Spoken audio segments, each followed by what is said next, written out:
17 है मेरे पास,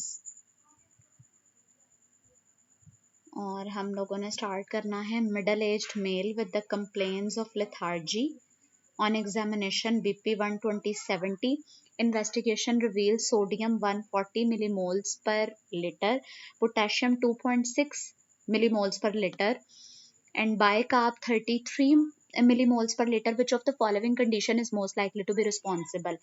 तो अब मुझे ये बताइएगा कि यहाँ पे क्या abnormality है इलेक्ट्रोलाइट्स में।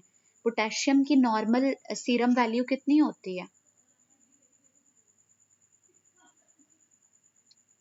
नॉर्मल सीरम वैल्यू कितनी होती है? हमने थोड़े से अनयूजुअल चीज़ें अब डिस्कस करनी है। हमारा 3 चीज़ें हैं, बार्टर सिंड्रोम है, गिटलमैन सिंड्रोम है और लिडल सिंड्रोम है, और उसके साथ साथ प्राइमरी हाइपर एल्डोस्टेरोनिज्म है। प्राइमरी हाइपर एल्डोस्टेरोनिज्म का दूसरा नाम क्या होता है? कोन सिंड्रोम होता है, ठीक है जी।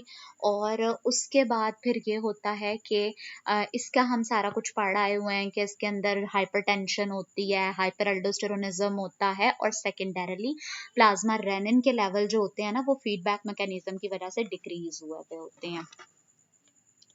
बिल्कुल एक्सेलेंट। ये 3.5 to 5 होता है। 5 is the accurate cut off point.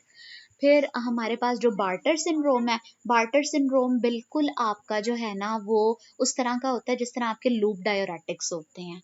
इसमें क्या होता है कि आपका जो thick ascending limb of loop of Henle होता है, उसके अंदर जो सोडियम पोटेशियम 2 क्लोराइड को ट्रांसपोर्टर होता है, उसका जेनेटिक डिफेक्ट होता है, और उसकी वजह से जब वो प्रॉपर फंक्शन नहीं कर रहा होता तो सोडियम की रीअब्जॉर्प्शन नहीं हो रही होती है, पोटेशियम और जो क्लोराइड होते हैं ना उनकी रीअब्जॉर्प्शन नहीं हो रही होती है। तो इसकी वजह से क्या आपके पास सिम्टम्स आ रहे होते हैं कि जो है आपके पास हाइपर एल्डोस्टेरोनिज्म वाले फीचर्स आ रहे होते हैं, और दूसरा प्लाज्मा रेनिन के लेवल भी इंक्रीज होते हैं। It's a severe form. फिर उसके बाद आपका गिटलमैन सिंड्रोम है। गिटलमैन किसको इन्वॉल्व करता है? ये अर्ली पीसीटी को इन्वॉल्व करता है। और जो लिडल सिंड्रोम होता है, इसमें ईनैक चैनल्स होते हैं, जो एपिथेलियल सोडियम चैनल्स होते हैं, उनका डिफेक्ट होता है। ये बेसिकली जेनेटिक डिसऑर्डर्स हैं, और इनके अंदर आपके जो है ना वो होते हैं, जो ट्रांसपोर्टर्स होते हैं उनके डिफेक्ट्स होते हैं, और उनकी वजह से आपकी म्यूटेशंस आ रही होती हैं और सिम्टम्स इस तरह से प्रेजेंट कर रहे होते हैं। तो फीचर्स क्या होते हैं कि बाकी फटीग वाले फीचर्स होते हैं बार्टर्स में, और दूसरा इलेक्ट्रोलाइट इम्बैलेंस वाले फीचर्स होते हैं। कोई बहुत मार्क्ड सिम्टम्स नहीं है, बस आपने सोडियम पोटेशियम वगैरह वाली चीज़ों को देखना है और बाकी चीज़ों को देखना है। गिटलमैन में अर्ली डिसिटी है, और लिडल में जो है ना ईनैक चैनल्स होते हैं, जो एपिथेलियल सोडियम चैनल्स होते हैं वो इन्वॉल्व होते हैं। इसमें बार्टर सिंड्रोम में आपको हाइपोकलीमिया वाले फीचर्स मिल सकते हैं, ठीक है जी, पोटेशियम की एग्जेसिव सिक्रीशन की वजह से। और बाकी अगर आपको फीचर्स मिलते हैं, हाँ जी, फैनकनी में पीसीटी का इफेक्ट होता है, बिल्कुल। आरटीएस के साथ ये एसोसिएटेड होता है, जो हमारा टाइप 2 रीनल ट्यूबुलर एसिडोसिस है ना, उसके साथ ये एसोसिएटेड होता है फैनकनी सिंड्रोम। और विटामिन डी रेजिस्टेंट रिकेट्स के साथ एसोसिएटेड होता है। ये भी एक जेनेटिक डिसऑर्डर है, और इसकी मल्टीपल प्रेजेंटेशन होती है। इसको बस जो है ना ज़्यादा इसमें घूमने फिरने की ज़रूरत नहीं है फैनकनी सिंड्रोम में। बस इसको ये याद रखना है कि ये विटामिन डी रेजिस्टेंट रिकेट्स के साथ एसोसिएटेड होता है। ये वाला एमसीक्यू पूछा जा रहा होता है, ठीक है जी। फिर अगर आपके पास एक इस तरह की कंडीशन आती है कि एक पेशेंट है, उसको हाइपरटेंशन है, साथ में आपको दिया होता है कि उसका जो है ना सोडियम का लेवल है 152, साथ में आपको दिया होता है पोटेशियम का जो उसका लेवल है ना वो है 2.8, साथ में आपको दिया होता है कि उसको जो है ना मेटाबॉलिक अल्कलोसिस डेवलप हुई होती है। तो व्हाट इज द कॉज? क्या होगा? कौन सा सिंड्रोम होगा जो कि यहाँ पे हुआ होगा? ये आप लोगों ने बताना है। फिर उसके बाद हमारे पास आते हैं थायराइड। थायराइड के जो है ना ट्यूमर्स होते हैं, 4 किस्म के इसके कैंसर्स होते हैं, पेपिलरी, फॉलिकुलर, मेडलरी और एनाप्लास्टिक। इसमें जो पेपिलरी होता है, इसको 5P से आपने याद रखना है, ठीक है। इसका बहुत अच्छा प्रोग्नोसिस होता है, ये पॉपुलर होता है, पीयरलेस प्रोग्नोसिस होता है, पोस्ट रेडिएशन ये डेवलप होता है, और इसके पैल्पेबल लिम्फ नोड्स होते हैं, इसके अंदर सेमोमा बॉडीज होती हैं। बार्टर में होता है सोडियम पोटेशियम 2 क्लोराइड को ट्रांसपोर्टर्स का डिफेक्ट, और गिटलमैन में जो है ये होता है अर्ली डीसीटी का इफेक्ट होता है। और उसके बाद आपने सिर्फ हाइपोकलीमिया को देख के जंप नहीं करना, बाकी भी फीचर्स देखने हैं। मैंने आप लोगों को पूरा सिनेरियो दिया हुआ था। ये कौन सिंड्रोम का सिनेरियो था? प्राइमरी हाइपर एल्डोस्टेरोनिज्म का सिनेरियो था, जिसमें हाइपरटेंशन भी थी, हाइपरनेट्रीमिया भी थी, हाइपोकलीमिया भी था, मेटाबॉलिकल कलोसिस भी था। तो देखने वाली बात है ना कि एल्डोस्टेरॉन के फीचर्स एग्जासरबेट हुए हैं। सेमोमा बॉडीज की जो बात होती है ना, इसकी पूरी कहानी है मतलब पेपिलरी कार्सिनोमा के हवाले से, कि इसमें सेमोमा बॉडीज होती हैं। तो इसमें जो न्यूक्लियाई होते हैं ना, उनको कहते हैं ऑर्फन एनी आईज पेरेंट्स होती है उसकी। तो इसको याद ऐसे रख लेना कि एनी एक बच्ची थी जिसके अम्मा अब्बा की डेथ हो गई थी, उसके अंकल आंटी उसको छोड़ के आ रहे थे ऑर्फन एज में। वहां पे उसकी जो आंखें थी ना, वो बिल्कुल पथराई हुई थी और वो बड़ी उदास सी थी। तो वो जो आंखें है ना, उसकी पॉपिंग आईज वाली अपेरेंस है। तो उससे आपको पूरी कहानी से याद रहेगा कि ऑर्फन एनी आईज होती हैं, पॉपिंग आईज होती हैं, जो कि वहां पे प्रेजेंट होती हैं। फिर जी जब आपके पास आएंगे ना ऑप्शंस, तो आप लोगों के लिए फिर वहां पे गेस करना आसान होगा। फॉलिक्यूलर कार्सिनोमा की जब बात होती है, तो आपने ये याद रखना है कि इसका मेटास्टेसिस का बड़ा पूछा जाता है, कि इसमें वेस्कुलर इन्वेजन होती है और ये जो है ना मेटास्टेसाइज करके ये इन्वॉल्व करता है, हिमेटोजेनेसिस का स्प्रेड होता है और ये लंग्स में जाके मेटास्टेसाइज करता है। फिर आपका मेडलरी कार्सिनोमा, आप लोगों ने अभी ऑनको पढ़ी है पिछले दिनों में, तो मुझे बताइएगा कि ये जो मेडलरी कार्सिनोमा होता है, इसका ट्यूमर मार्कर कौन सा होता है? कौन सा पैरानियोप्लास्टिक सिंड्रोम होता है जो इसके साथ एसोसिएटेड होता है? ये आप लोगों ने बताना है। फिर MEN two A, MEN two B जो है, वो एक वो होता है ना मल्टीपल एंडोक्राइन नियोप्लेजिया, तो उनके साथ ये एसोसिएटेड होता है मेडलरी कार्सिनोमा। मेन टू के साथ, टू वालों के साथ, मेडलरी है तो मेन टू के साथ है। फिर एनाप्लास्टिक जो होते हैं, उनका सबसे बुरा प्रोग्नोसिस होता है, worst, they are very poorly differentiated. और मेडलरी कार्सिनोमा जो होता है, ये कहाँ से अराइज करता है? पैराफॉलिक्यूलर सेल से अराइज करता है। प्रिंसिपल सेल्स होते हैं और पैराफॉलिक्यूलर सेल्स होते हैं। फिर जी मुझे बताइएगा कि ये जो हमारे पास होता है फॉलिक्यूलर कैंसर थायराइड का, ये स्प्रेड जो करता है, ये किस मैकेनिज्म के थ्रू करता है?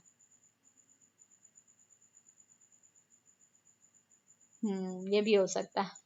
बिल्कुल डॉक्टर जवेरिया, स्टोरी बना सकते हैं आप। स्टोरी बनाने में कोई भी जो है ना आप चूज कर सकते हैं कि वो रो रही थी बहुत ज्यादा, उसकी आंखें सूज गई, रो रो के पोपिंग आइज बन गई, या वो कमजोर हो गई थी, उसकी आंखें बहुत सूज गई। तो कोई भी चीज याद रख सकते हैं, it's clearly up to you. Visual mnemonics होते हैं हमारे, बड़े इंपॉर्टेंट और बड़े मजे के होते हैं। तो वो उन हिसाब से याद रखने के लिए जितना इंसेन तरीका होगा ना, उतनी चीज आपके पास लॉन्ग टर्म उसकी मेमोरी में सरवाइव करेगी।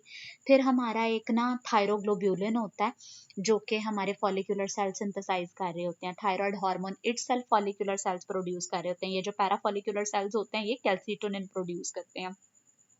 और कैल्सिटोनिन हम लोग पेजर्स डिजीज में दे रहे होते हैं। Calcitonin is released in which malignancy? Thyroid की मैलिग्नेंसी में रिलीज होता है। देखिए हमने कितने सारे हार्मोन्स रिवाइज किए हैं। एक हमने एडीएच की पैथोलॉजीज को देखा है, फिर हमने एड्रिनल्स की पैथोलॉजी को देखा है, फिर अभी हमने थोड़ा सा थायराइड के कैंसर्स के हवाले से बात की थी, और अब मशहूर ज़माना, मुझे ये बड़ी उम्मीद है कि आपको जो है ना ऑर्फन्स रो रो के अन्य हो गए। बिल्कुल डॉक्टर मासूमा, एक्सेलेंट। तो ये जो है ना, मुझे बड़ी उम्मीद है कि आप लोगों को बाकी कुछ पता हो ना हो, थायराइड का जरूर एटलीस्ट आपको पता होता है। तो थायराइड में ये होता है कि हमारे पास ना जो हाइपर थायराइड होता है ना, वो बड़ी इस तरह के होते हैं। कुछ लोग हमारे पास मिल रहे होते हैं जो बड़ी, जिनकी जिटरी सी अपेयरेंस होती है, पतले से, थिन लीन से, एक्टिव से होते हैं, और वेट गेन भी नहीं उनका कभी भी होता, ना ही उनको जो है ना वो कोई इस तरह के मसले मसाइल होते हैं, लेकिन बड़े एक्टिव से होते हैं, घूमते फिरते रहते हैं, नर्वस भी रहते हैं चीज़ों के बारे में। तो उनको हाइपर थायराइड से याद रखना है। हाइपो किस तरह से होते हैं? कुछ ना भी खाए ना उनको लग जाता है, वेट गेन उनके अंदर बहुत ज़्यादा होता है, एपेटाइट होती ही नहीं है। फिर उसके बाद बाकी सारी चीज़ें होती हैं कि उनको सर्दी बहुत लगती है, वैसे वीक होता है। तो ये सारा क्यों इफेक्ट हो रहा है?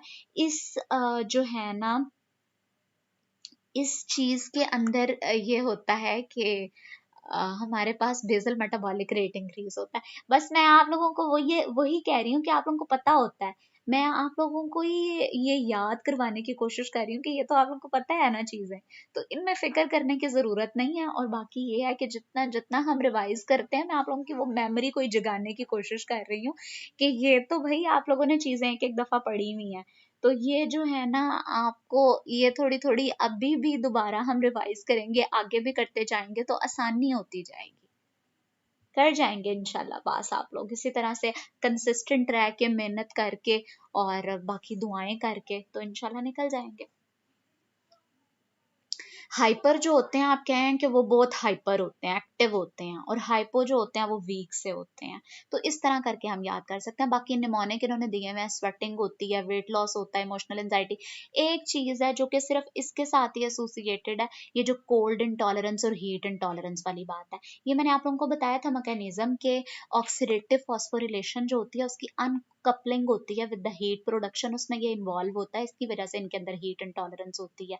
इनके अंदर ना वो होते हैं, फ्लैटिंग ट्रैमर्स होते हैं, रेस्टिंग ट्रैमर्स होते हैं इनके हाथों में। और फिर बाकी ये है कि आप जो है ना T3 और T4 के लेवल इंक्रीज होंगे हाइपर में, और फीडबैक मैकेनिज्म के थ्रू TSH के डिक्रीज होंगे। हाइपो को अगर आप देखें तो उसके अंदर क्या होगा कि T3 T4 के लेवल जो होंगे वो डिक्रीज होंगे और TSH का लेवल इंक्रीज होगा। फिर इसके अंदर क्या आता है कि अब आप लोग गेस कर सकते हैं कि जैसे एक हाउस वाइफ है, उसको वेट गेन है, उसको फटीग है, उसकी वॉइस थिक हुई हुई है, ड्राई स्किन है, कॉन्स्टिपेशन है, कोल्ड इंटॉलरेंस है, तो उसको क्या होगा? तो उसको जो है ना, उसके सारे सिम्टम्स, उसके सारा जो मेटाबॉलिज्म है वो स्लो हुआ हुआ है, ठीक है। उसकी बावल मूवमेंट्स भी नहीं है, उसका वेट गेन भी है, उसको फटीग भी है, उसकी कोल्ड इंटॉलरेंस, सर्दी भी बहुत लग रही है, तो हाइपोथायरॉयडिज्म वाले फीचर्स हैं। और बाकी ओबीज है वो, तो मतलब वेट गेन है। तो इसमें जो मोस्ट सेंसिटिव इन्वेस्टिगेशन है, या जो हमारी इन्वेस्टिगेशन ऑफ चॉइस है, वैसे तो हम लोग थायराइड फंक्शन टेस्ट करवाते हैं जिसके अंदर T3 T4 TSH होती है, लेकिन उसमें से भी जो सबसे अच्छी इन्वेस्टिगेशन है वो हमारे पास कौन सी है? TSH है। Brittle hair, excellent. Keep on adding your points, और ये चीज़ सारों के लिए बेनिफिशियल होती है। फिर ये थायराइड हार्मोन की एक एक्टिवेशन होती है और एक इसकी इनएक्टिवेशन होती है। तो जो इसकी इनएक्टिवेशन होती है वो डी आयोडिनेशन के थ्रू होती है bye liver. What is the common feature in hyperthyroidism, diabetes and anorexic patients, सबके अंदर वेट लॉस होता है। High affinity of thyroid receptors किसके लिए होती है? फ्री T3 के लिए होती है। Thyroid scan to find out if the nodule is cold or normal. What increases in hyperthyroidism? Weight increase कर जाता है। फिर एक चीज आप लोगों ने याद रखनी है कि जो हाइपोथायरॉयडिज्म होता है ना हमारे पास, इसके अंदर क्या होता है कि ये इंक्रीज कोलेस्ट्रॉल के साथ एसोसिएटेड होता है, तो कोलेस्ट्रॉल के लेवल इंक्रीज कर जाते होते हैं इसके अंदर। फिर आपके पास फीचर्स आते हैं ना कि हाइपरथायरॉयडिज्म या हाइपोथायरॉयडिज्म है, अगर तो इसके अंदर जो है ना प्राइमरी ग्लैंड के मसले मसाइल हैं तो ये प्राइमरी डिसऑर्डर है।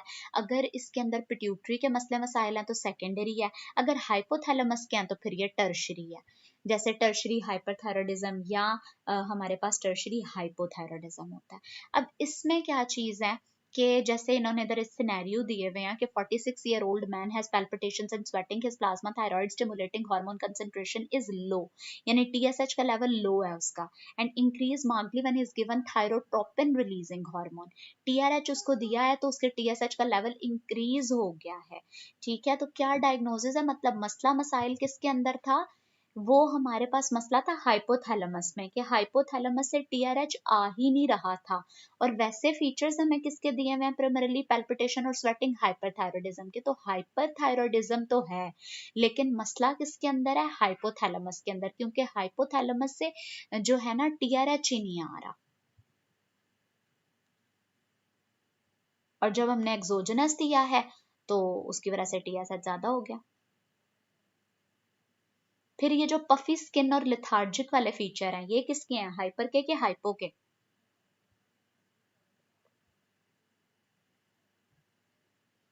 और इसमें TSH लो है और इंक्रीज तब करता है जब हम TRH देते हैं।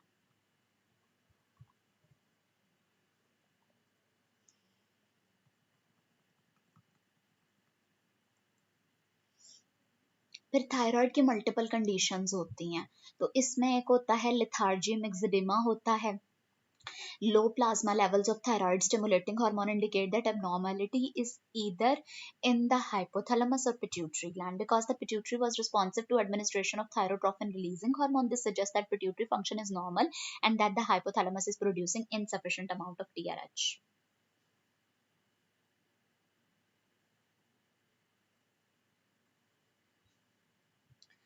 ये ना मेरे पास हाइड हो गया फीचर.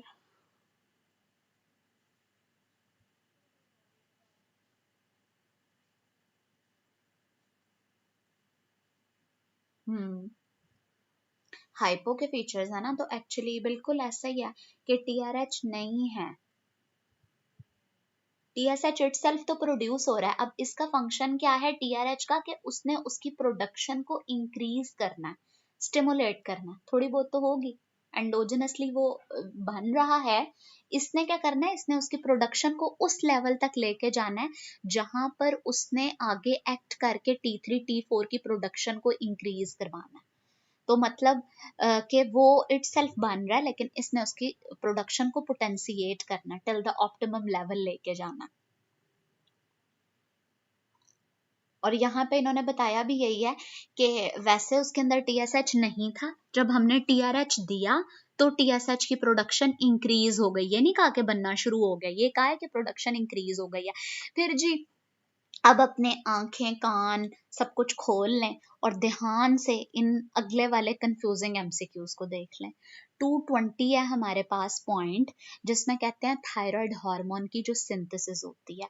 तो जो थायराइड हार्मोन की सिंथेसिस होती है उसमें क्या होता है कि ऑक्सीडेशन होती है फ्री आयोडीन की टू आयोडाइड, उसकी कन्वर्जन होती है. तो जब सिंथेसिस अलग है चीज, फॉर्मेशन अलग है चीज.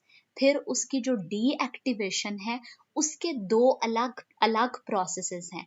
जब डीएक्टिवेशन थायराइड हार्मोन की होनी है तो वो अलग है, जब डीएक्टिवेशन टीएसएच की होनी है तो वो अलग है. सिंथेसिस के अंदर पहला क्या प्रोसेस है, oxidation of free iodine to iodide. फिर उसके बाद फॉर्मेशन में क्या है, binding of iodine to tyrosine. जब आयोडीन टायरोसिन के साथ बाइंड करता है तभी तो वो बनता है आइडोटायरोसिन, मोनो आइडोटायरोसिन, डाई आइडोटायरोसिन, ट्राई आइडोटायरोसिन, टेट्रा आइडोटायरोसिन. तो वो पूरा एक प्रोसेस होता है. फिर डीएक्टिवेशन थायराइड हार्मोन की जो होती है उसमें डीआयोडिनेशन होती है, और टीएसएच की जो होती है ना डीएक्टिवेशन, उसके अंदर डीमिथाइलेशन होती है, मिथाइल ग्रुप उससे रिमूव हो जाता होता है. समझ आ गई इसमें से?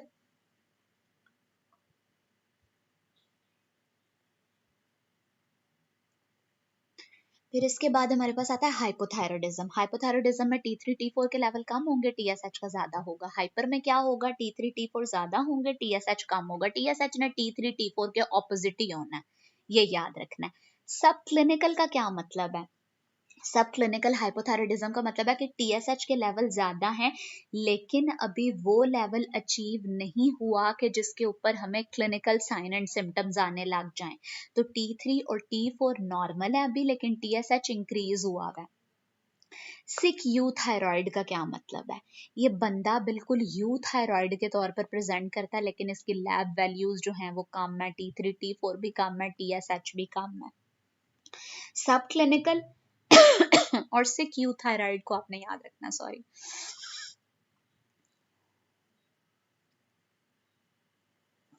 अच्छा, आपका जो रीनल फेलियर है, जो आपका लिवर फेलियर होता है, लिवर फेलियर के अंदर ये जो आपके थायरोग्लोब्यूलिन बाइंडिंग प्रोटीन्स हैं ये इंक्रीज करते हैं या डिक्रीज करते हैं लिवर फेलियर में, मुझे बताइएगा.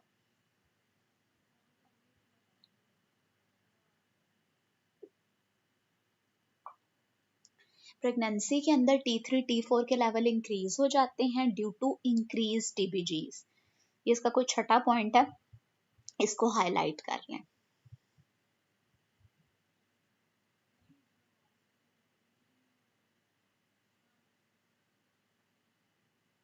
डिक्रीज करेंगे, बिल्कुल बिल्कुल एक्सलेंट. डिक्रीज क्यों करेंगे, क्योंकि लिवर के सिंथेटिक फंक्शंस जो हैं वो कॉम्प्रोमाइज्ड हो गए हैं. In which of the following reverse T3 is more than T3, तो फीटस के अंदर रिवर्स T3 ज्यादा होता है.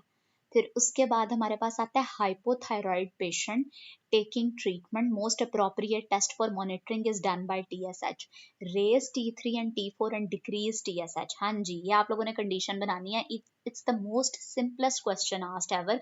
तो इस तरह के छोटे छोटे से ना रेस्क्यूअर्स भी कभी कभी आ जाते होते हैं पेपर्स के अंदर, कि उन्होंने पूछा हुआ होता है, सिंपल सवाल है कि T3 T4 के लेवल अगर ज्यादा हैं और TSH कम है तो क्या सिंड्रोम होगा, क्या डिसऑर्डर होगा। Raise T3 T4 and decrease TSH। Propranolol हम दे रहे होते हैं एंटी थायराइड ट्रीटमेंट के अंदर, ये जो इंड्राल की गोलियां दे रहे होते हैं, तो उसमें क्या होता है कि वो रिवर्स T3 को ज्यादा करता है। All active thyroid hormone in circulation are in the form of T3। अब ये डिफरेंट थायराइड डिजीजेस की मैनिफेस्टेशंस है and they are pretty much important to remember. तो इसमें ये होता है कि हमारे पास हाइपरथायरॉयडिज्म जो है ये एक तो ग्रेव्स डिजीज होती है जो कि मोस्ट कॉमन फॉर्म है हाइपरथायरॉयडिज्म की, और ये ऑटो इम्यून डिसऑर्डर होता है जिसमें हमारी थायराइड स्टिमुलेटिंग इम्यून ग्लोब्यूलेंस जो होती हैं वो रेज्ड हो जाती हैं, और ये टाइप 2 हाइपर सेंसिटिविटी रिएक्शन होता है जिसमें हमारे जो थायराइड के इफेक्ट होते हैं वो एक्सासरबेट हो जाते होते हैं।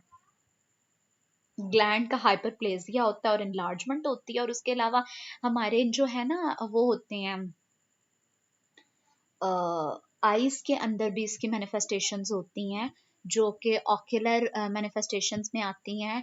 एक्सोफ्थेल्मोस डेवलप हो जाता होता है और उसके साथ साथ मिक्सडीमा होता है, प्रिटिबियल मिक्सडीमा होता है। तो ये सारे इसके फीचर्स होते हैं। तो ये हाइपरथायरॉयडिज्म का एक टाइप है। फिर उसके बाद थायराइड स्टॉर्म क्या होता है, ये एक इमरजेंसी कंडीशन होती है हाइपरथायरॉयडिज्म की, जिसमें अगर ये अनट्रीटेड हो तो ये लाइफ थ्रेटनिंग होती है। इसमें हाइपरटेंशन होती है, एजिटेशन होती है, और साथ में एक जो आपको फीचर मिलेगा ना इसका कैरेक्टरिस्टिक, बाकी तो सारी चीजें थायराइड के हाइपरथायरॉयडिज्म के साथ होती हैं, इसमें फीवर और रेस्टलेसनेस वाले फीचर्स और एजिटेशन वाले फीचर्स होते हैं। और इतना मार्क टेकीकार्डिया होता है, टेकीअरिथमिया होता है, और टेकीअरिथमिया ही इसके अंदर कॉज ऑफ द डेथ होता है। तो हाइपरथायरॉयडिज्म के अंदर एक तो हम लोगों ने पढ़ लिया ग्रेव्स, दूसरा हमने पढ़ा थायराइड स्ट्रोम, तीसरी जो चीज होती है इसे कहते हैं सब एक्यूट डी क्वार्वन्स थायरोइडाइटिस होती है, और ये जो है पोस्ट वायरल इन्फेक्शन होती है। और इसके अंदर जो मैनिफेस्टेशंस होती हैं ये इतनी सिवियर नहीं होती हैं, लेकिन इट्स टाइप ऑफ हाइपरथायरॉयडिज्म। फिर बच्चों के अंदर हाइपोथायरॉयडिज्म की क्या होती है मैनिफेस्टेशन। हाइपोथायरॉयडिज्म का हमने पढ़ा हुआ है कंजेनिटल हाइपोथायरॉयडिज्म होता है जिसे क्रेटिनिज्म भी कहते हैं, ये आप लोगों ने मुझे बताया था। और उसके अलावा ये भाई ये जो सवाल है ना ये बहुत पूछा जाता है, मतलब अगर आपका थायराइड में से कोई सवाल आएगा या तो ग्रेव्स के बारे में पूछा होगा या हैशीमोटो थायरोइडाइटिस के बारे में बहुत ज्यादा पूछा जाता है। तो ये it's a type of auto immune hypothyroidism. इसके मल्टीपल सवाल आते हैं। एक तो ये चीज के कौन सी ऐसी ऑटो इम्यून डिजीज होती है जिसकी मैनिफेस्टेशंस जो होती हैं वो कन्फाइंड टू सिंगल ऑर्गन होती हैं। आपको पता है कि ऑटो इम्यून के जो फीचर्स हैं वो जो है ना किस तरह के होते हैं, मल्टी सिस्टेमिक मैनिफेस्टेशंस होती हैं। तो यहाँ पे सिर्फ हैशीमोटो थायरोइडाइटिस एक इस तरह की डिजीज है जो कि इसको इन्वॉल्व करती है, और थायरोटॉक्सिकोसिस में सिर्फ थायराइड के लेवल रेज्ड होते हैं और वो बड़े जो है ना मार्गली एलिवेटेड होते हैं। लाइक ग्रेव्स डिजीज में भी थायरोटॉक्सिकोसिस होती है, बट थायराइड स्टॉर्म जो है वो इमरजेंसी कंडीशन है। तो thyrotoxicosis can be any form of the disease in which there are raised level of thyroid hormone to their beyond their upper normal limit or to the extremely highest level जो होता है ना वो thyrotoxicosis होता है। It's Graves disease is also a type of thyrotoxicosis. फिर इसके बाद ये था कि हम लोग पढ़ रहे थे हाइपोथायरॉयडिज्म को, तो इसकी मैनिफेस्टेशन सिर्फ एक ऑर्गन तक कन्फाइंड होती हैं। फिर इसके अंदर एंटीबॉडीज का पूछा जाता है कि एंटी टीपीओ एंटीबॉडीज होती हैं, और anti thyroid peroxidase anti thyroglobulin antibodies होती हैं, वो इसके अंदर रेज्ड होती हैं। और वैसे है तो ये भी एक ऑटो इम्यून डिजीज ही, लेकिन ऐसा क्यों है कि ग्रेव्स डिजीज भी ऑटो इम्यून है, ये भी ऑटो इम्यून है, वहां पे हाइपरथायरॉयडिज्म वाले फीचर्स होते हैं, यहाँ पे हाइपोथायरॉयडिज्म वाले फीचर्स होते हैं। तो इसका क्या अंडरलाइन मैकेनिज्म क्या, आप लोगों को क्या लगता है कि क्या होगा। Why is it kind of के ऑटो इम्यून ही है, एक में ऑटो इम्यून की वजह से थायराइड के लेवल डिक्रीज्ड हैं, एक में बहुत ज्यादा है। और ये कौन सी, it's a type, is it a type of hypersensitivity reaction? तो कौन सा type of the hypersensitivity reaction है, ये भी आगे हम इम्यूनो पढ़ेंगे तो उसमें भी देखेंगे। फिर जी केराटिनिज्म का आपको पता है कि ये मुझे आंसर्स आपसे दोनों चाहिए। फिर उसके बाद हमारे पास आता है कि इसके अंदर जो आपका क्रेटिनिज्म है, इसमें मेंटल रिटार्डेशन होती है, ट्रंक प्रोट्रूडेड होती है, प्रोट्रूडेड अम्बलाइकस होता है, पफी फेस्ड होता है। और उसके अलावा हमारे पास अदर कॉजेज ऑफ हाइपोथायराइडिज्म के अंदर गाइट्रोजन्स होते हैं, amiodarone and lithium. Person diagnosed with Hashimoto thyroiditis will have the following antibodies. जिसको जो भी समझ आता है ना, आप लोगों ने जरूर टाइप करना है, सारे लोग जो इस वक्त है ना मीटिंग में 20 के करीब लोग हैं, तो ये सब लोगों ने मुझे बताना है। I am waiting for your answers, ठीक है, बेशक लेट ही टाइप करें, सब ने पार्टिसिपेशन शो करनी है। फिर जी young women with goiter, cold intolerance, weight gain was diagnosed as Hashimoto thyroiditis. Which test should be done for the confirmation? तो इसके लिए हम एंटीबॉडीज के लेवल करवा लेते हैं, एंटी माइक्रोसोमल और एंटी थायरोग्लोब्यूलिन एंटीबॉडीज। फिर उसके बाद vitamin D deficiency is significantly associated with ऑप्थेल्मोपैथी in patients with the Graves hyperthyroidism. Example of auto immune disease involving single organ, ये मैंने आपको बताया था, हैशीमोटो थायराइडाइटिस होती है। हाइपोथायराइडिज्म के अंदर कोलेस्ट्रॉल के लेवल रेज्ड होते हैं। 13 year old looking like 9 year girls. Mental retardation, तो ये जो डिलेड होती है, प्यूबरिटी होती है, डिलेड ग्रोथ होती है, डेवलपमेंटल डिले होता है, मेंटल रिटार्डेशन होती है, ये कंजेनिटल हाइपोथायराइडिज्म के फीचर्स होते हैं। फिर जी ये आपके पास होता है mass in the midline biopsy done normal thyroid tissue. Normal thyroid tissue की हिस्टोलॉजी बहाने बहाने से इन्होंने पूछ ली है कि भाई मैस बना हुआ था मिड लाइन के अंदर, और जो है ना बायोप्सी करवा ली, नॉर्मल थायराइड टिश्यू मिला। तो नॉर्मल थायराइड टिश्यू की क्या होती है, क्यूबॉइडल एपिथेलियम होती है, उसकी क्यूबॉइड होती है, फॉलिकल्स की फॉर्म में होती है। फिर thyroid swelling on deglutition because it is attach to, तो ये हम एनाटमी के अंदर भी पढ़ते होते हैं कि हम ना जब थायराइड की एग्जामिनेशन करते हैं तो पेशेंट की स्वेलिंग करवाते हैं, जब स्वेलिंग करवाते हैं तो वो मूव करती है विद द स्वेलिंग। क्यों? क्योंकि थायराइड प्रीट्रेकियल फेशिया के अंदर इनक्लोज्ड होता है। क्रेटिनिज्म वाले जो बेबीज होते हैं उनके अंदर क्या होता है, थायराइड की एट्रोफी हुई हुई होती है। बिल्कुल। एक के अंदर हमारी स्टिमुलेटिंग एंटीबॉडीज होती हैं ग्रेव्स डिजीज के अंदर, और हैशीमोटो के अंदर हमारी डिस्ट्रक्टिव एंटीबॉडीज होती हैं, एंटी टीपीओ एंटीबॉडीज होती हैं। Excellent. 5 month pregnant lady with thyrotoxicosis, भाई ये सवाल इतना इतना ज्यादा पूछा जाता है, आई कैन टेल यू। इसके अंदर ये होता है कि आपसे पूछा जाता है एंटी थायराइड ड्रग्स का, और वो दो तरह की होती हैं।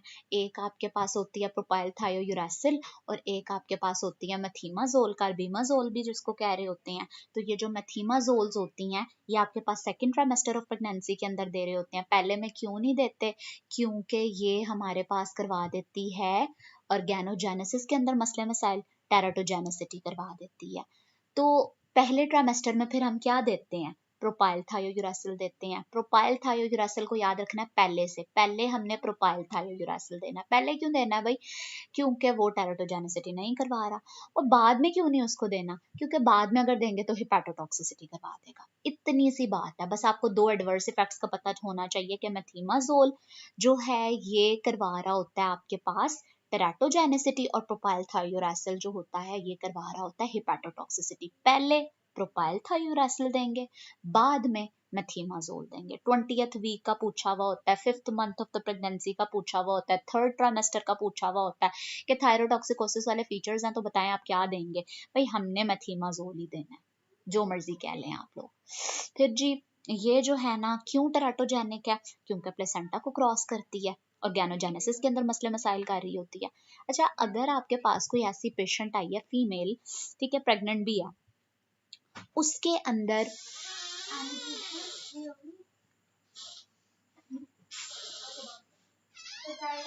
अगर T3 T4 के लेवल डिक्रीज्ड हैं, TSH का ज़्यादा है, तो हमारे पास क्या है, हाइपो है। और हाइपो के अंदर हम लोग क्या देंगे, हम थायराइड के सप्लीमेंट्स दे देंगे, हम लोग लीवोथायरॉक्सिन दे देंगे। लीवोथायरॉक्सिन कौन सी होती है, T4 वाली होती है। अच्छा, आप लोगों से मैं एक सिनेरियो पूछती हूँ कि हमारी प्रोपाइल थायोयूरेसिल जो होती है, ये ड्रग ऑफ चॉइस किन लोगों के अंदर होती है। Which of the following crosses placenta in a pregnant female with thyroid disease and affects fetus? ये आप लोगों ने बताना है मुझे, कौन सी डिजीज है जो प्लेसेंटा को क्रॉस करती है और फीटस को इफेक्ट करती है। एंटी थायराइड ड्रग, ठीक है जी। उसके बाद increase level of thyroid hormone in pregnancy due to, pregnancy में थायरॉक्सिन बाइंडिंग ग्लोब्यूलिन जो होती है उसके लेवल ज्यादा हो जाते हैं और हिपैटिक फेलियर में वो डिक्रीज हो जाते हैं। इसी वजह से फ्री हार्मोन्स के लेवल जो होते हैं वो नॉर्मल होते हैं, लेकिन जो टोटल थायराइड के हार्मोन्स के लेवल होते हैं वो डिक्रीज हो चुके होते हैं। प्लेसेंटा को कौन सी क्रॉस करेगी और टेराटोजेनेसिटी कौन सी करेगी, एंटी थायराइड ड्रग, ये आप लोगों ने बताना।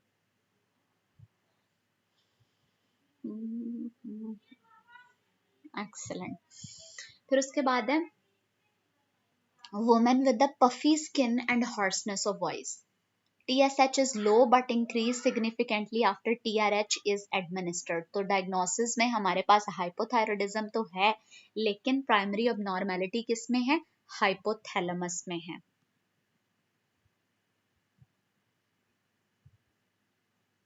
ग्रेव्स डिजीज में क्या, प्रोपाइल थायोरेसिल, बिल्कुल पहले ट्राइमेस्टर में हम लोग प्रोपाइल थायोरेसिल देंगे, दूसरे में हम मेथिमाजोल देंगे। जो ड्रग जो है जो हमारी क्रॉस करेगी प्लेसेंटा को, जो टेराटोजेनिक होगी, वो मेथिमाजोल होगी। Doctor Masooma, doctor Maryam twice square, doctor Javeria, doctor Bakhtawar, doctor Sam K, excellent, amazing. सब कुछ तो आता है आप लोगों को, एवं आप लोग एंशियस होते हैं, लाइक है आप लोग, कर लेंगे इंशाल्लाह। उसके बाद जो 226 पॉइंट है, which one of the following causes the hypocalcemic tetany. तो ये जो पूरी कहानी है, थायराइड वाला जो पेशेंट होता है, उसमें जब थायराइड हम लोग रिमूव कर रहे होते हैं, थायराइडेक्टमी करवा रहे होते हैं, तो उसके बाद जो पोस्टीरियर पार्ट होता है, डॉक्टर सवीहा क्या हुआ, हमारे जो पोस्टीरियर पार्ट होता है थायराइड का, वहां पे 4 हमारे पास पी शेप्ड ग्लैंड्स होते हैं जो कि 2 पेयर्स के अंदर होते हैं। पैराथायरॉइड होते हैं, सुपीरियर पैराथायरॉइड होते हैं, इंफीरियर पैराथायरॉइड होते हैं। जब हम थायराइड को रिसेक्ट करते हैं तो साथ में पैराथायरॉइड भी रिमूव हो जाते हैं। जब वो रिमूव हो जाते हैं तो उनकी वजह से पैराथायरॉइड का क्या फंक्शन होता है, ये फॉस्फेट ट्रैशिंग हार्मोन होता है, PTH, फॉस्फेट ट्रैशिंग हार्मोन। तो ये क्या करता है, कैल्शियम के लेवल को ज्यादा करता है और PTH को कम करता है।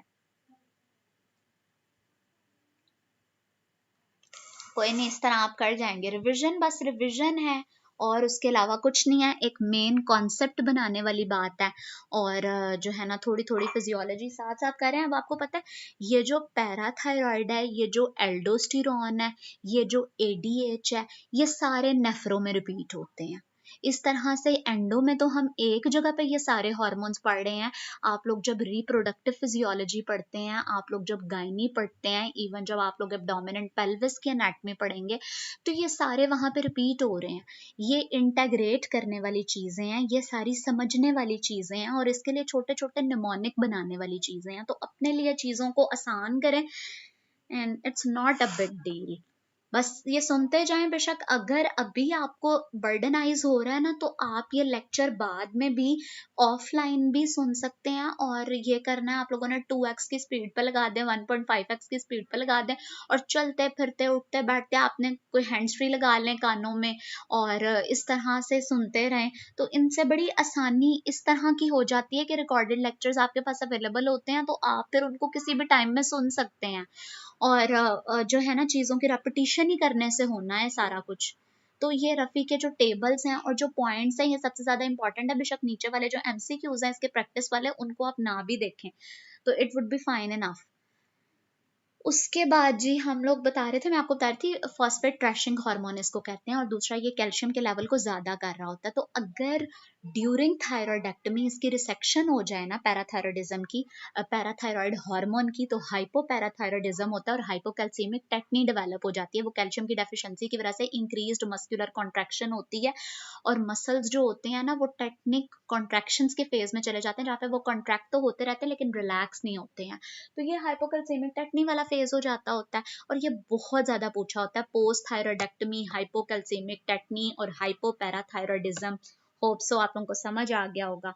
बाकी ये जो फॉस्फेट रशिंग हार्मोन है ना, ये इस लिहाज से बड़ा इंपॉर्टेंट है पैराथायरॉयड हार्मोन, कि इसने कैल्शियम के लेवल को इंक्रीज करना है, इसने कैल्शियम की रीअब्जॉर्प्शन करवानी होती है, किडनी से भी ये करवाता है, गट से भी करवाता है, जीआईटी से भी करवाता है, और ये क्या करवाता है कि ये ना इसके वो होते हैं, निमोनिक होता है, स्टोन्स, एब्डोमिनल स्टोन्स होते हैं, साइकिक मोन्स होते हैं, और जो है ना इसमें बोन पेन्स होती हैं, क्योंकि बोन्स की ये वो करवा रहा होता है रीअब्जॉर्प्शन, बोन से ले लेके कैल्शियम अच्छा बनने के लिए सीरम में डाल रहा होता है, और दूसरी तरफ से हर जगह से कैल्शियम ले लेके सीरम में ज़्यादा करता जाता है।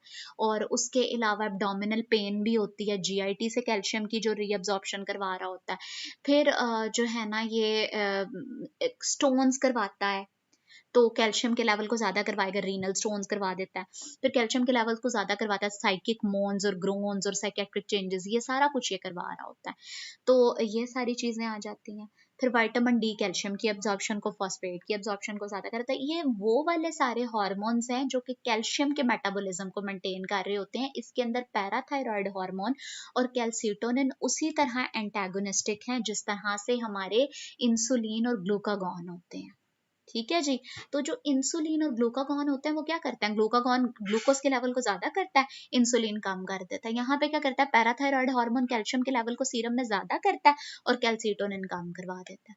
तो इसी तरह होता है। अभी मैंने आप हमको बताया भी था कि कैल्सीटोनिन हम कौन सी बीमारी के अंदर दे रहे होते हैं एज ए ट्रीटमेंट और एज ए सप्लीमेंट। बाकी आपको पता है कि कैल्सीटोनिन पैराफॉलिक्यूलर सेल से जो है ना वो रिलीज हो रहा होता है। तो कैल्सीटोनिन हम कौन सी बीमारी में दे रहे होते हैं भाई। फिर उसके बाद what manages the level of phosphate and calcium, calcium और फॉस्फेट के लेवल को कौन मेंटेन कर रहा होता है, parathyroid hormone. Primary hyper parathyroidism post menopausal women के अंदर सबसे ज्यादा कॉमन होता है। Indirect effect of parathyroid hormone क्या होता है कि इसने इंटेस्टिनल कैल्शियम रीअब्जॉर्प्शन को ज्यादा करवाना होता है। पैराथायरॉयड हार्मोन क्या करता है कि ये कैल्शियम की रीअब्जॉर्प्शन को डिस्टल कॉन्वलेटेड ट्यूब्यूल से इंक्रीज करवा देता है। Hyperparathyroidism will leads to decrease phosphate. A woman of 45 year age presented with the fracture neck of femur, serum calcium is 12.1। अच्छा, नॉर्मल कैल्शियम के लेवल कितने होते हैं। ये नॉर्मल मैं इसलिए आप लोगों से बार बार पूछ रही हूँ क्योंकि नॉर्मल का आपको पता होता है, तभी आपको पता चलता है कि ज्यादा कितने हैं कम कितने हैं। ठीक है जी। तो ये 12.1 है, बड़े ज्यादा है कैल्शियम के लेवल। तो डायग्नोसिस क्या है, इसका कॉज क्या है, हाइपर पैराथायरॉयडिज्म है। फिर calcitonin can not be given in thyrotoxicosis. ठीक है जी, थायरोटॉक्सिकोसिस में नहीं हमने देना होता कैल्सीटोनिन। फिर उसके बाद आता है young lean boy with the radius fracture. इन लोगों के अंदर ना फ्रैक्चर्स जो होते हैं बहुत ज़्यादा उनकी टेंडेंसी होती है, टेक्नी डेवलप करने के चांसेस ज़्यादा होते हैं। सीरम कैल्शियम लेवल 6.8 है, 8 to 10 नॉर्मल होता है। भाई आप लोगों को नॉर्मल वैल्यूज भी याद है माशाल्लाह। तो 6.8 कम है, 12.1 ज़्यादा है। जब ज़्यादा होगा तो हाइपर पैराथायरॉयडिज्म होगा, जब कम होगा तो हाइपोपैराथायरॉयडिज्म होगा। और उसका एक कॉज विटामिन डी डेफिशिएंसी भी हो सकती है। फिर उसके बाद amount of calcium in the urine of someone eating a normal diet is 100 to 300 milligrams per day. A diet that is low in calcium results in 50 to 150 milligram per day of the calcium in the urine. ठीक है जी। जो लो calcium में है diet, उसकी वजह से इतना release होगा यूरिन के अंदर। Vitamin D helps in the calcium absorption in intestine.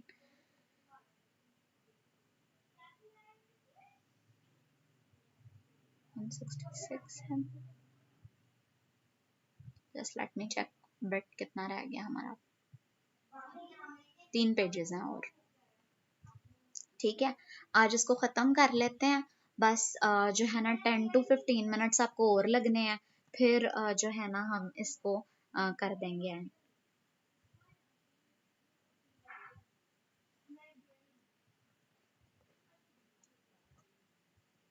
160 पे थे ना हम, 166 पेज 165 पे थे, 165 पे हम थे और 169 पे हमने जाना है, तो मतलब है थोड़ा सा ही पोर्शन। ठीक है, जल्दी जल्दी इसको कर लेते हैं। 10 to 15 minutes hardly it will take इंशाल्लाह। तो हम लोग ये बात कर रहे थे कि हमारे पास यहाँ पे है टायरोसिन डेरिवेटिव्स में, तो ये थोड़ा सा है कल हमने थॉरैक्स करना है, कल हमने थॉरैक्स स्टार्ट करना है। चले I take just 5 minutes more, बाकी जो रह गया वो कल इंशाल्लाह कवर कर लेंगे, उसके साथ ही थॉरैक्स के साथ कवर कर लेंगे। I take just 5 minutes more. Tyrosine derivatives doesn't include, तो इसके अंदर प्रोलैक्टिन नहीं है।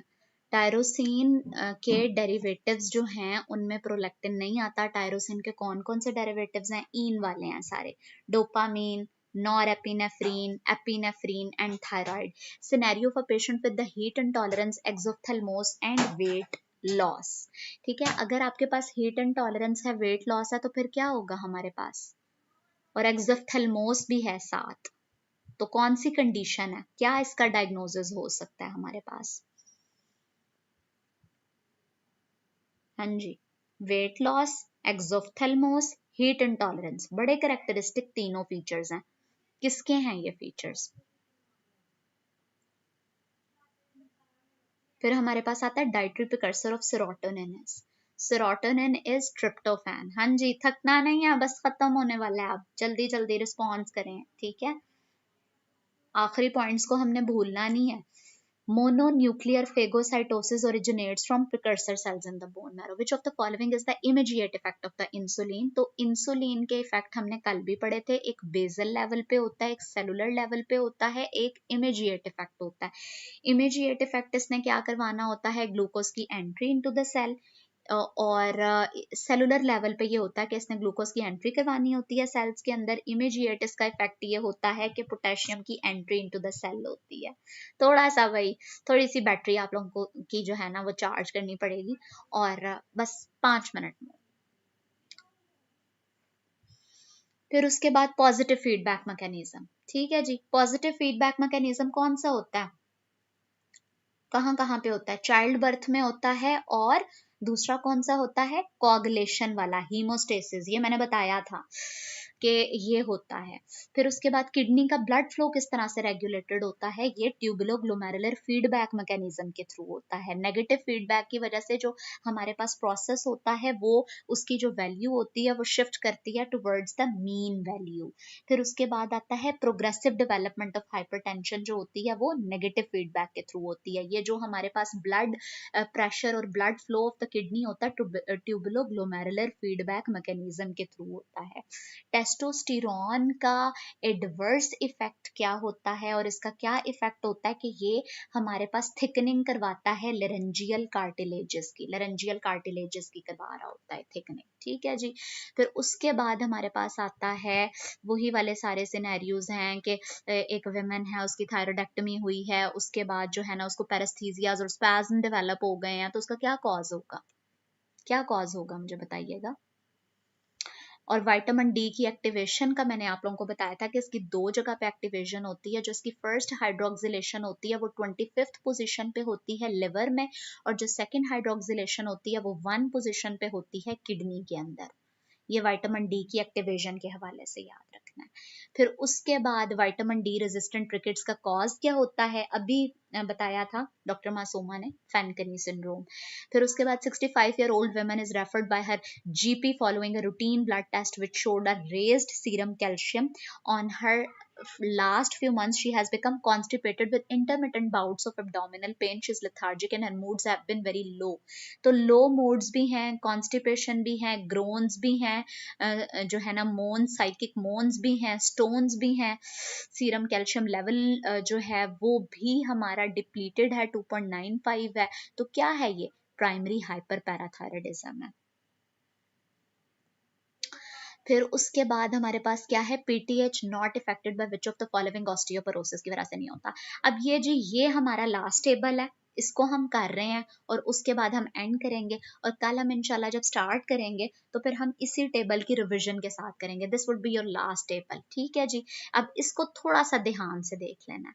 हाइपर पैराथायरॉयडिज्म वाले फीचर्स हैं। पैराथायरॉयड हार्मोन के इंक्रीज्ड होने की वजह से कैल्शियम आपका ज्यादा होता है और फॉस्फेट डिक्रीज